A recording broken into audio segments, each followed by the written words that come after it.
না দেখুন, মাননীয় মুখ্যমন্ত্রী শ্রমশ্রী বলে যে প্রকল্পটি চালু করেছেন, যেটিতে উনি বলেছেন যে যে পরিযায়ী শ্রমিকরা অন্য রাজ্য থেকে অত্যাচারিত হয়ে আসবেন তাদের জন্য 5,000 টাকা করে দেওয়া হবে, এবং তারা যদি কাজ না পান তাহলে তাদেরকে পরবর্তী সময় প্রত্যেক মাসে 5,000 টাকা করে কাজ না মানে সে পাওয়া পর্যন্ত আরও 1 বছর দেওয়া হবে। এই প্রকল্পটির নাম শ্রমশ্রী। কিন্তু আমি এখানে জানাতে চাই যে এখনও মানে লেবার দপ্তর বা শ্রম দপ্তর থেকে কোনো অফিসিয়াল ফর্ম অথবা আবেদন পদ্ধতি কিন্তু শ্রমশ্রীর জন্য বেরোয়নি। বহু মানুষ বিভিন্ন জায়গা থেকে শুনছেন, গুজবের মতো শুনছেন, বা বিভিন্ন ইউটিউব ভিডিও দেখছেন, দেখে আমাদের লেবার ডিপার্টমেন্টেরই যে অন্যান্য প্রকল্পগুলো আছে, কর্মসাথী, বিএমএসএসওয়াই, এইসব ফর্মগুলো ফিল আপ করছেন এবং এইগুলো জমা করার জন্য মানে ছুটোছুটি করছেন। আমি তাদেরকে বলবো এখনও এত ব্যস্ত হবেন না।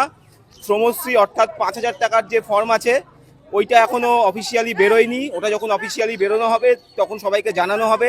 তার যে পদ্ধতি থাকবে সেগুলোও সব কিছু ডিটেলসে বলা হবে, এবং সেগুলি ভেরিফাই করার পরেই আপনারা মানে আবেদন করবেন এবং সেগুলি আপনারা সেই মতো টাকা পাবেন। সুতরাং আমি এটাই বলবো, যতক্ষণ না দপ্তর থেকে ফর্ম বেরোচ্ছে, শ্রমশ্রীর ফর্ম বেরোচ্ছে, আপনারা ব্যস্ত হবেন না, এবং অন্যান্য যে ফর্মগুলো নিয়ে আপনারা ছোটাছুটি করছেন সেটা আপাতত না করলেও চলবে।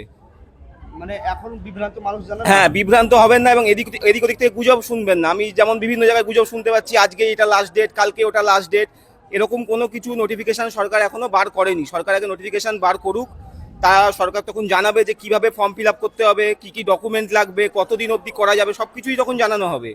সুতরাং আপনারা জানিয়ে দেবেন। হ্যাঁ, এবং আমরাও জানিয়ে দেবো, এবং সুতরাং আপনারা তারপরে ধীরে সুস্থে কাজটা করবেন, সেই মতো কাজটা করবেন।